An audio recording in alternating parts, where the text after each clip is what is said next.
she's bad. Call 911. Call 911, she's bad. She has a problem. My God, you are... Why are you taking him? Ողջույն սիրելի հետևորդներ, USR Media-ի YouTube-յան ալիքում ԱՄՆ գլխավոր լուրերն են եւ սկզբում մի մեծ խնդրանք ունենք։ Անպայման բաժանորդագրվեք ալիքին, հավանեք նյութերը եւ տարածեք հնարավոր աղբյուրներով։ Դա կլինի լավագույն աջակցությունը մեր ալիքի զարգացման համար։ Եվ այսպես, Լոս Անջելեսի Cornerstone եկեղեցու հովիվ Արա Թորոսյանը հանդես է եկել հայտարարությամբ պնդելով, որ դաշնային գործակալներն առանց դատական հրամանի ձերբակալել են իրանցի մի զույգի ապաստան որոնելու ընթացքում։ Դեպքը տեսանկարահանել է հենց ինքը, իսկ կնոջ մոտ առաջացել է խուճապի նոպա։ Թորոսյանի խոսքով զույգը, որն արդեն 1 տարի մասնակցում է համայնքի կյանքին, զանգարել է իրեն, երբ դաշնային գործակալները մոտեցել են իրենց բնակարանին։ Թորոսյանը հարցրել է, կարող է արդյոք տեսնել դատավորի կողմից ստորագրված հրամանը, չեն ցուցադրել։ Տեսանյութում երևում է, թե ինչպես են դիմակավորված գործակալները գետնին պահում գոռացող եւ շնչահերձ եղող Մահշիդին, իսկ հոբիվը փորձում է միջամտել, ասելով. «Թողեք նրան, նա հիվանդ է, զանգարեք 911, նրանք փախել են իրանից փրկության համար»։ Ներքին անվտանգության նախարարությունը հայտարարել է, որ կինը տեղափոխվել է հիվանդանոց, բուժում ստացել եւ դուրս գրվել։ Զույգը ներկայումս գտնվում է միգրացիայի եւ արտաքսման գործառնությունների վարչության IC Aero ստորաբաժանումում, հսկողության տակ նրանց։ Ըստ DHS-ի, նրանք ազգային անվտանգության շահերի հետ կապված անձինք են եւ դեպքը նպատակային գործողություն է եղել։ Թորոսյանը մերժել է այդ բնորոշումը, նշելով, որ զույգը երբեք քրեական անցյալ չի ունեցել եւ որևէ վտանգ չի ներկայացնում։ Հովիվը նաեւ հայտնել է, որ մեկ այլ իրանցի ընտանիք, այդ թվում նրանց փոքր երեխայով, ձերբակալվել է նախորդ օրը։ Ընդհանուր 1 շաբաթվա ընթացքում ձերբակալվել է իր եկեղեցու 5 անդամ, իսկ իրանցիների նկատմամբ ձերբակալությունները բոլոր նահանգներում եւ քաղաքներում են ակտիվացել։ Սպիտակ տան մամուլի խոսնակ Քերոլայն Լևիտն այսօր հայտարարել է, որ Թրամփի վարչակազմն այս պահին Իրանի հետ որևէ հանդիպում ծրագրած չունի։ Նրա այս հայտարարությունը հաջորդում է նախագահ Դոնալդ Թրամփի նախորդին արված հայտարարությանը, թե Միացյալ Նահանգները եւ Իրանը հաջորդ շաբաթ կհանդիպեն։ Մենք այս պահին ոչինչ չունենք պլանավորված, ասել է Լևիտը լրագրողներին, հավելելով, որ ինքը խոսել է Մերձավոր Արևելքի բանագնաց Ստիվ Ուիտկոֆի հետ եւ որ վարչակազմը շարունակում է մոտ կապի մեջ լինել ինչպես Իրանի, այնպես էլ միջնորդների, օրինակ Քաթարի հետ։ Ուիտկոֆն այս շաբաթ ավելի վաղ նշել էր, որ իր շփումները Իրանի հետ խոստումնալից են եւ որ Միացյալ Նահանգները հույս ունի երկարաժամկետ խաղաղության համաձայնության վրա, որը կվերակենդանացնի Իրանին։ CBS News-ի աղբյուրի փոխանցմամբ ԱՄՆ վարչակազմը քննարկում է մի շարք տարբերակներ Իրանի բանակցություններին վերադարձնելու համար։ Պենտագոնն էլ հայտարարել է, որ նախորդ հանգստյան օրերին Իրանի միջուկային օբյեկտների դեմ հարվածները հաջող են եղել, իսկ պաշտոնյաները պատրաստվում են տեղեկացնել օրենսդիրներին վերջին զարգացումների մասին։ Պետքարտուղար Մարկո Ռուբիոն էլ իր հերթին հայտարարել է. «Մենք ամեն ինչ արել ենք այս մարդկանց հետ համաձայնության գալու համար։ Հետագան կախված է Իրանի որոշումից։ Եթե նրանք ընտրեն դիվանագիտական ճանապարհը, մենք պատրաստ ենք»։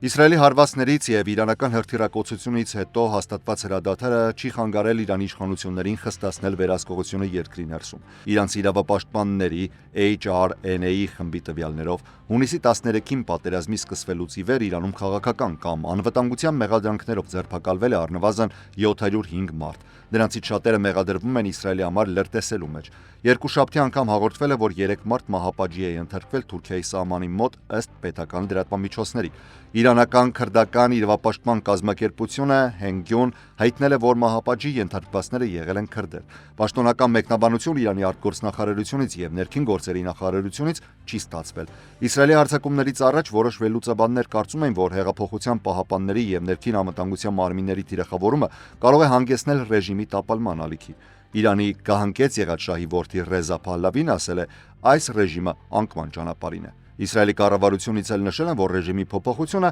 պատահական հետևանք կարող է դառնալ։ Դոնալդ Թրամփը սկզբում իր սոցիալական ցանցերում ակնարկել էր, թե այդ փոփոխությունը գուցե ցանկալի լինի, սակայն հետագայում նշել է. «Ես պարզապես ուզում եմ, որ ամեն ինչ շուտ ավարտվի»։ Չնայած դժգոհությանը, զանգվածային բողոքի ցույցեր դեռևս չեն նկատվում։ Հիշեցնեմ, որ 2022-ին Իրանն արդեն անցել է խոշոր ընդվզումների միջով։ Իրանի գերագույն առաջնորդ Այաթոլլահ Ալի Խամենեին առաջին հեռուստատեսային ելույթում հրադադարի հաստատումից հետո հայտարարել է, որ եթե Միացյալ Նահանգները նորից հարձակում գործի Իրանի վրա, ապա իրենք կհարվածեն ամերիկյան ռազմական բազաներին Մերձավոր Արևելքում։ 86-ամյա առաջնորդը հաղթանակ է հայտարարել 12-օրյա պատերազմի ավարտին, նշելով, որ Իրանը հարվածել է Քաթարում գտնվող Միացյալ Նահանգների ամենախոշոր ռազմաբազային Ալ-Ուդեյդին։ Այդ հարվածը տեղի ունեցել այն բանից հետո, երբ Միացյալ Նահանգներն էր միացել Իսրայելի հարվածներին Իրանի դեմ։ Խամենեին ելույթ ունենալով գաղտնի վայրից ասել է. «Իսլամական Հանրապետությունը ամերիկացիներին հասցրեց ծանր հարված։ Մենք հարվածեցինք Ամերիկայի ռազմավարական բազաներից մեկին ու պատճառեցինք վնաս»։ Նա նշել է, որ Իրանը երբեք չի հանձնի իր ինքնիշխանությունը, նույնիսկ եթե Միացյալ Նահանգների նախագահ Դոնալդ Թրամփը կոչ անի դա անել։ Նրա խոսքով Միացյալ Նահանգները ոչ մի հաջողության չի հասել Իրանի միջուկային օբյեկտներին հասցրած հարվածներից հետո, իսկ պատերազմին միացել է Իսրայելին փրկելու համար, քանի որ իրանական հրթիռները խոցել են Իսրայելի բազմաշերտ հակաօդային պաշտպանությունը։ Իրանի արտգործնախարարը պետական հեռուստատեսությամբ էլ հայտարարել է, որ Թեհրանը չունի Միացյալ Նահանգների հետ հանդիպման որևէ ծրագիր, հակասելով Թրամփի հայտարարությանը, թե երկու երկրները հաջորդ շաբաթ բանակցություններ են ունենալու։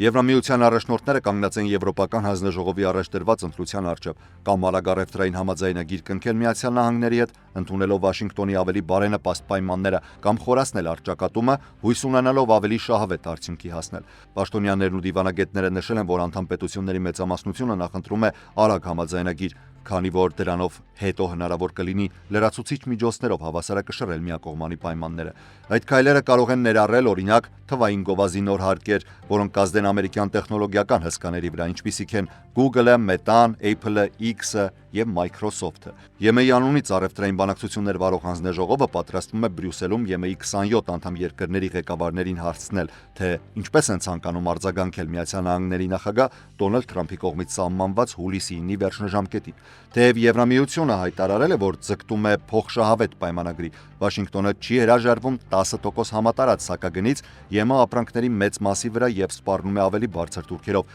եթե բանակցությունները ձգձգվեն։ ԵՄ դիվանագետները նշում են, որ դա ավելի մեծ թվով երկրներին դրդում է կողմ լինել արագ լուծմանը։ Այժմ արդեն Միացյալ Նահանգները ԵՄ-ից ներկրվող պողպատի եւ ալյումինի համար սահմանել է մինչեւ 50% մաքսատուրք, ավտոմեքենաների եւ պահեստամասերի համար 25%, իսկ այլ ապրանքների մեծ մասի համար 10%։ Թրամփի վարչակազմի կնքած միակ առևտրային համաձայնագիրն այս պահին կայացած է միայն Մեծ Բրիտանիայի հետ, որտեղ նույնպես պահպանվում է 10% սակագինը։ Սպիտակ տունն անցկացրել է մեկ մեծ գեղեցիկ միջոցառում, խթանելով նախագահ Դոնալդ Թրամփի երկրորդ ժամկետի առանցքային օրինագիծը։ Չնայած այս միջոցառմանը օրինագիծը բախվում է ներքին տարաձայնությունների եւ Սենատում կանոնակարգային արգելքների, ընդամենը օրեր առաջ հուլիսի 4-ի վերջնաժամկետից։ Նախորդ ամիս Ներկայացուցիչների պալատը հաստատել է օրինագիծը, որը ներառում է հարկային կրճատումներ, պաշտպանական ծախսեր, սահմանային անվտանգություն եւ էներգետիկ ոլորտի առաջնահերթություններ, սակայն Սենատում հանրապետականները դեռևս փորձում են ընդհանուր համաձայնության գալ։ Թրամփը կրկին հաստատել է իր վարչակազմի նպատակը տարեկան առնվազն 1 միլիոն ապօրինի ներգաղթյալի արտաքսում։ Սենատում լուրջ տարաձայնություններ կան Medicaid-ի ֆինանսավորման վերաբերյալ։ Սենատի տարբերակը առաջարկում է զգալի կրճատումներ պետական հարկերի վերին շեմը իջեցնելով 6%-ից մինչև 3.5%-ի, սակայն այս մոտեցումը որոշվել է հակասելով Սենատի Byrd Rule-ին, որը արգելում է օրինագծում ներառել տարրեր, որոնք անմիջական ազդեցություն չունեն դաշնային բյուջեի վրա։ Սենատում հանրապետականները ունենալով 53 տեղ կարող են կորցնել միայն 3 ձայն օրինագծի անցկացման համար, բայց ինչպես թյունն են գծել, այս գործընթացում բոլորը չեն ստանում այն, ինչ ուզում են, եւ այժմ հարցն այն է, արդյոք պատրաստ են փոխզիջման օրինագիծն իրականություն դարձնելու համար։ Առողջապահության նախարար Ռոբերտ Քենեդի կրտսերի պատվաստումների խորհրդատվական նոր հանձնաժողովը առաջին անգամ է հանդիպել։ Այս հանձնաժողովն ու դրա նիստը եղել են սուր քննադատության կենտրոնում։ Նույն օրը հանձնաժողովի առաջին նիստի ժամանակ հիվանդությունների վերահսկման եւ կանխարգելման կենտրոնի ներկայիս եւ նախկին աշխատակիցները կրկին բողոքի ցույցեր էին կազմակերպել Ատլանտայում կենտրոնակայանի մոտ։ Աշխատակիցները ամեն շաբաթ 3 շաբթի օրերին այստեղ բողոքի ակցիա էին իրականացնում, սկսած գարնանից, սակայն նրանց խոսքով այս օրը հատկապես կարևոր է, քանի որ տեղի ունենում այս նոր կեղծ համարվող պատվաստումների խորհրդատվական հանձնաժողովի առաջին նիստը։ ACIP-ի հանձնաժողովը հայտարարել է, որ վերանայելու է մանկական եւ դեռահասների պատվաստումների ժամանակացույցը եւ դիտարկելու է հին պատվաստանյութերի օգտագործումը։ Նիստի արդյունքները նշանակալի են, քանի որ հանձնաժողովի առաջարկությունները ձևավորում են Միացյալ Նահանգների պաշտոնական պատվաստումների ժամանակացույցը, որոշում են ապահովագրությամբ ծածկվող պատվաստանյութերը եւ ուղղություն են տալիս CDC-ի պատվաստանյութեր օգներ երեխաների համար ծրագրի գնումներին։ Չնայած Քենեդին այժմ գործում է Միացյալ Նահանգների քաղաքականության հիմնական հոսքի շրջանակներում, նա երկար տարիներ կասկածի տակ է դրել պատվաստանյութերի անվտանգությունը։ Այս ամիս նա ազատել է CDC-ի նախկին պատվաստումների խորհրդատվական հանձնաժողովի բոլոր 17 անդամներին եւ փոխարինել են նրանց իրեն հավատարիմ նոր անդամներով։ Առնվազն 2 CDC-ի աշխատակից դուրս են եկել կառույցից այս փոփոխությունների պատճառով։ Քենեդիի նորանշանակ անդամներից մեկը դոկտոր Մայքլ Ռոսը անսպասելիորեն հրաժարվել է հանձնաժողովի կազմում լինելուց նախքան նիստը։ Մնացած 7 անդամներից ավելի քան կեսը նախկինում հանդես են եկել պատվաստանյութերի դեմ։ Միացյալ Նահանգներում կարմրուկի դեպքերի համապետական աճի ֆոնին Կալիֆոռնիայում արդեն այս տարվա ընթացքում գրանցվել է ավելի շատ դեպք, քան ամբողջ 2024 թվականին։ Ինչպես հաղորդում է Los Angeles Times-ը, հղում անելով Կալիֆոռնիայի հանրային առողջապահության վարչության տվյալներին, 2025 թվականին արդեն գրանցվել է 17 կարմրուկի դեպք, մինչդեռ նախորդ տարի գրանցվել էր 15 դեպք։ Այս դեպքերից մեկը գրանցվել էր Լոս Անջելեսի շրջանում այս ամսվա սկզբին եւ դրանով վարակման ռիսկի էին ենթարկվել Trader Joe's, Walmart եւ Costco խանութների հաճախորդները։ Թեև Միացյալ Նահանգներում կարմրուկը համարվել է վերացած, հիվանդությունն այժմ խիստ աճ է գրանցել Տեքսասում, որտեղ արդեն արձանագրվել է առնվազն 750 դեպք, կան նաև մահվան դեպքեր։ Ըստ թերթի, Միացյալ Նահանգներում արձանագրված նոր դեպքերը գրեթե բացառապես վերաբերում են այն անձանց, ովքեր չեն պատվաստել կամ ում պատվաստման կարգավիճակը հայտնի չէ։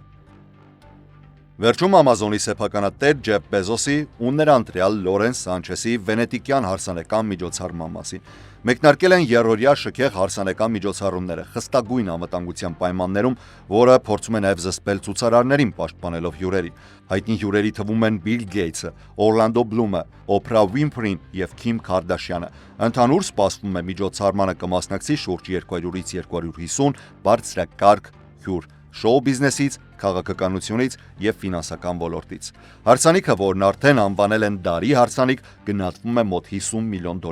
Հինգշաբթի երեկոյան հյուրերը հավաքվել են Մադոննա դել Օրտո միջնադարյան եկեղեցում Տինտորետոյի գլուխգործոցների շրջապատում։ Հիմնական հանդիսությունը տեղի կունենա շաբաթ օրը Արսենալեում, սակայն միջոցառումն առաջացրել է բողոքի ալիքներ կապված Վենետիկի վրա դրա ազդեցության հետ։ Հինգշաբթի ակտիվիստներից մեկը բարձրացել է անգամ Սուրբ Մարկոսի հրապարակում միսիոնի վրա ծածանելով պաստառ, 1%-ը կործանում է աշխարհագրությամբ։ Ոչ բոլոր վենետիկցիներն են հյուրընկալում Բեզոսին, շատերը քննադատում են այն տնտեսական համակարգը, որը նա ներկայացնում է։ Տուրիստների արձագանքները տարբեր էին, ոմանք ասում էին, որ կարևոր է բարձրաձայնել նման հարցերը, իսկ մյուսները նշում էին, որ յուրաքանչյուր մարդ իրավունք ունի կազմակերպելու հարսանիքը, որտեղ ուզում է։ Այսօրվա լուրերից առանձնացրել էինք այսքանը, ես Հարություն Մինասյանն եմ, շնորհակալ եմ ուշադրության համար, առողջ եղեք։